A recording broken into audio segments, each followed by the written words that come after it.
अस्सलाम वालेकुम। स्टार्ट करना है सेकंड चैप्टर और the beginnings.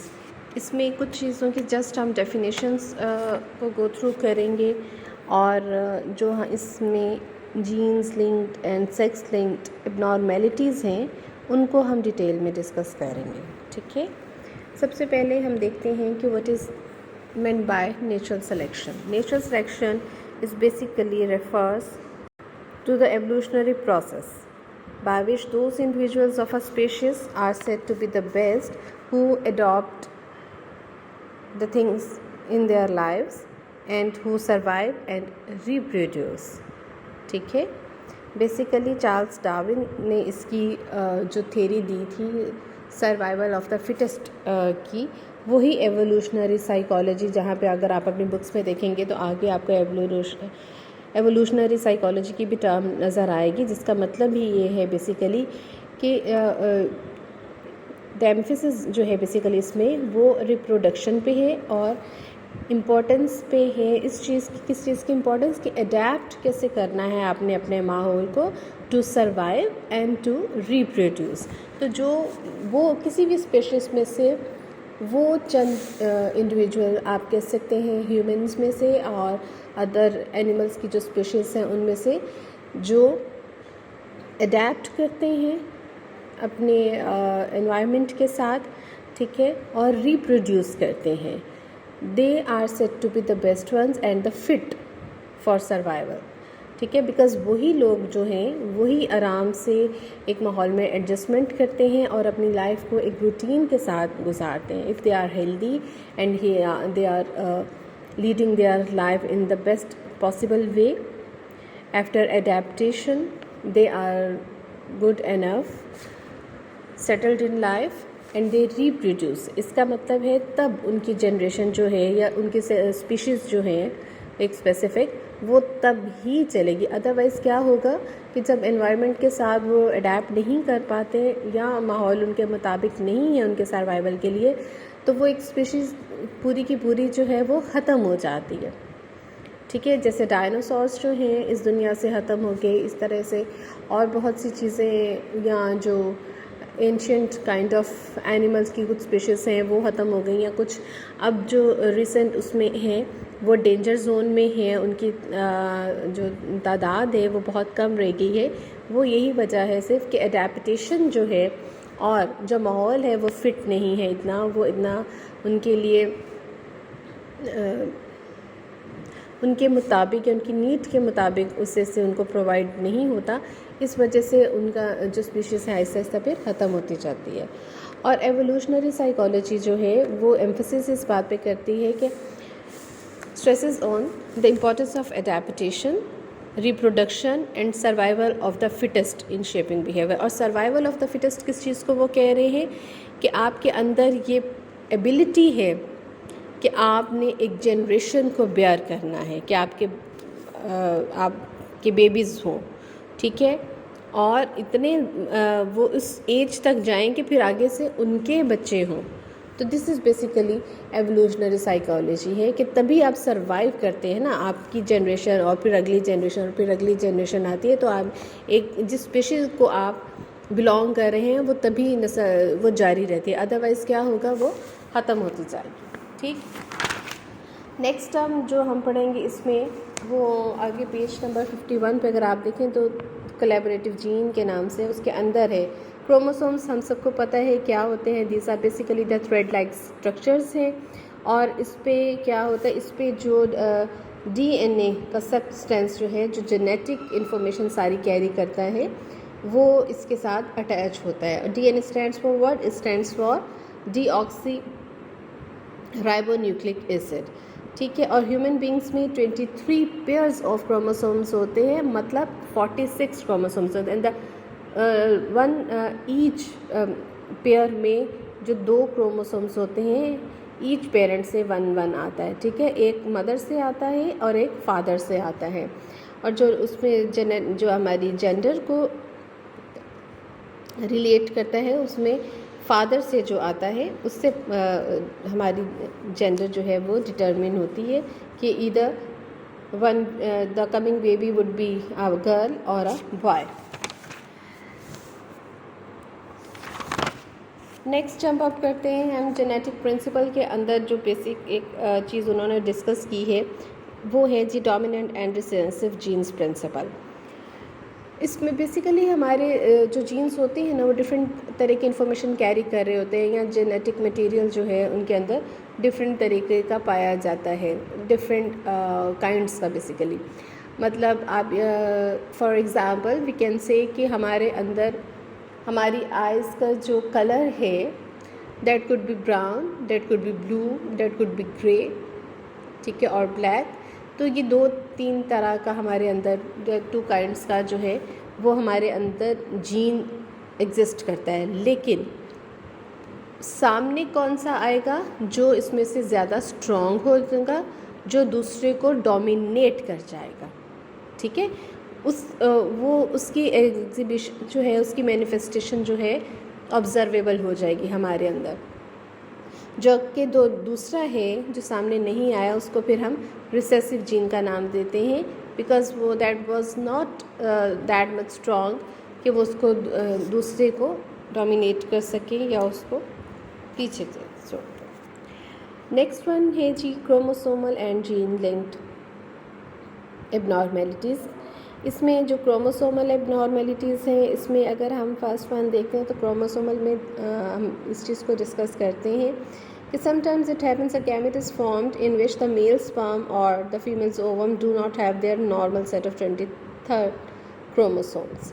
The most notable examples involve Down syndromes and abnormalities of the sex chromosomes.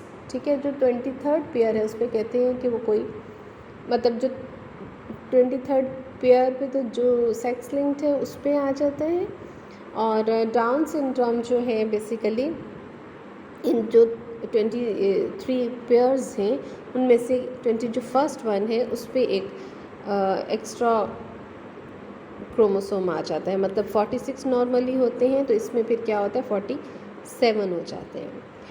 Down syndrome की जो करेक्टरिस्टिक्स हैं उसमें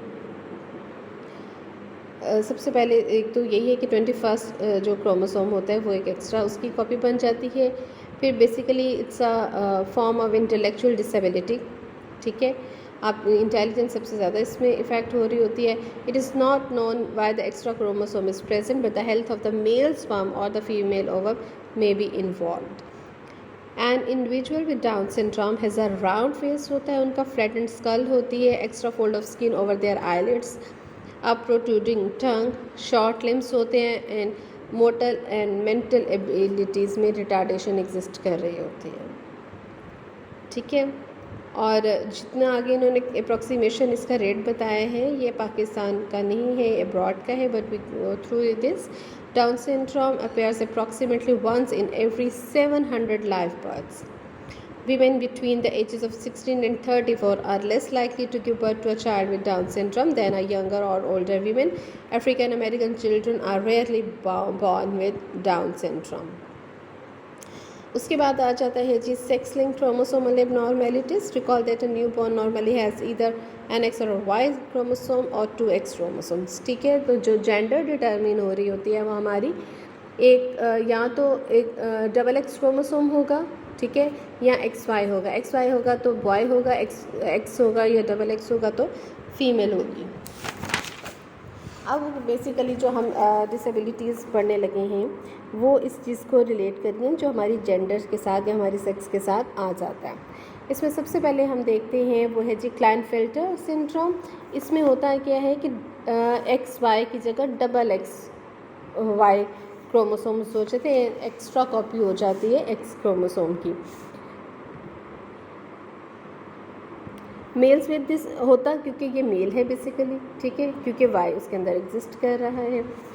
mails with this disorder have undeveloped testis and they usually have enlarge breast. मतलब उसमें feminine characteristics जो हैं वो ज़्यादा आती हैं और XX होने की वजह से उसके जो मैस्कुलाइन प्रॉपर्टी है वो थोड़ी सी पीछे हट जाए, कम रह जाती, कम स्ट्रॉन्ग होती है। They are tall. Klinefelter syndrome occurs approximately once in every 600 live male births, ठीक है। उसके बाद है जी fragile X chromosome. It's a genetic disorder that results from an abnormality in the X chromosome, which becomes constricted and often breaks. ठीक है, या तो ये टूट जाता है या इस पर कोई मतलब इसके साथ इशू हो जाता है. An intellectual difficulty frequently is an outcome, which may take the form of an intellectual disability. Basically intellect जो है इंसान की वो इफ़ेक्ट हो रही होती है. Autism could be there, learning disability होती है, शॉर्ट स्पैन ऑफ अटेंशन होता है. ये बेसिकली इसकी जो चीज़ें हैं करेक्टरिस्टिक्स हैं वो हैं. One study revealed that boys with fragile X chromosome were characterized by cognitive deficit in inhibition, memory and planning. मतलब जो प्लान करना है, मेमोराइजेशन है, इसमें जो study boys fragile X boys के साथ की गई थी उनमें ये चीज़ें सामने आई थी. ठीक है. Next comes the Turner syndrome. Basic cause is missing और partially deleted X chromosome. So at birth जो इश्यूज आते हैं उसमें वेब नेक है, ये बहुत वाइड सी होती है नेक, ब्रॉडर चेस्ट होती है, मुंह के अंदर का ये जो पैलेट है हमारा ये बहुत नैरो सा होता है, बहुत ऊंचा सा होता है. इसके अलावा जो फिंगर नेल्स हैं और टो नेल्स हैं वो बहुत नैरो से होते हैं और अपवर्ड होते हैं, मतलब नेल्स जो हैं वो ऊपर की तरफ टर्न हुए होते हैं. फिर बर्थ पे स्वेलिंग भी हो सकती है हाथों पे और पाँवों पे. हाइट इनकी यूजुअली थोड़ी सी कम होती है. ग्रोथ रेट जो है वो स्लो होता है. कार्डिक डिफेक्ट्स हो सकते हैं इसके साथ साथ. और जो टोज़ और फिंगर्स हैं बेसिकली वो भी कंपैरेटिवली नॉर्मल बच्चों से कम होती हैं, छोटी होती है. इसके अलावा जब अगर चाइल्डहुड और टीन्स या अडल्टहुड में इसको देखते हैं तो ग्रोथ रेट हमने जैसे पहले बात की है दैट स्लोअर. और हाइट भी जो एक अडल्ट हाइट है वो भी एक्सपेक्टेड फीमेल की जो एक उनकी किसी भी फैमिली में एक होती है हाइट, उससे काफ़ी कम होती है. सेक्सुअल डेवलपमेंट जो है वो भी डिलेड होती है और कम होती है. मेंस्ट्रुअल जो साइकिल्स हैं वो भी जल्दी एंड हो जाता है. मीनोपॉज, अर्ली मीनोपॉज है बेसिकली इसके अंदर. ठीक. और विदाउट एनी प्रेगनेंसी. और जो प्रेगनेंसी है या कंसीविंग अ चाइल्ड है basically that can not be possible without any fertility treatment. और जो सेक्सुअल चेंजेस हैं ड्यूरिंग पबर्टी और ऑटोमेटिकली नॉर्मल ह्यूमन बींग्स का एक माइलस्टोन इंक्लूड होता है, उसमें भी ये काफ़ी डिलेड होता है और वो उस तरह से नहीं सेक्सुअल चेंजेस इनमें आते. तो ये बेसिकली टर्नर सिंड्रोम की कुछ करेक्टरिस्टिक्स हैं और ये सारी हमने देखिए, आप देखेंगे ये फेमिनाइन है और एक्सपी क्योंकि फेमिनाइन करेक्टरिस्टिक है क्रोमोसोम जो है बेसिकली उसका, तो उसके साथ फीमेल्स के साथ ये लिंक्ड है. नेक्स्ट जो लास्ट वन है that is the XYY syndrome. इसमें XY आप जैसे हमें पता है कि मेल में होता है तो एक एक्स्ट्रा Y क्रोमोसोम जो है ना वो ऐसे लोगों में एग्जिस्ट कर रहा होता है. इनकी हाइट एवरेज हाइट से ज़्यादा होती है. मस्कुलर जो इनकी है वो वीक होती है. पिंकी फिंगर बहुत ज़्यादा कर्व्ड सी होती है. इसके अलावा आंखें बहुत बड़ी सी होती हैं और यूजुअली डेवलपमेंटल माइलस्टोन्स जो हैं वो डिलेड होते हैं. लर्निंग डिसेबिलिटीज़ इसमें बहुत देखने में आती हैं. स्पीच डिलेज भी होती हैं और लैंग्वेज भी उसके लर्निंग में प्रॉब्लम्स आते हैं. ठीक है. इसके अलावा जो है IQ जो है इनका वो 10 to 15 पॉइंट्स यूजुअली लोअर होता है बाकी सिबलिंग्स के कंपैरिजन में. और जो एक और इम्पॉर्टेंट चीज़ है वो ये है कि रीडिंग डिफ़िकल्टीज़ भी बहुत ज़्यादा इनमें देखने में आई हैं. So this was all about different chromosomal abnormalities. Thank you for listening. Take care. Allah Hafiz.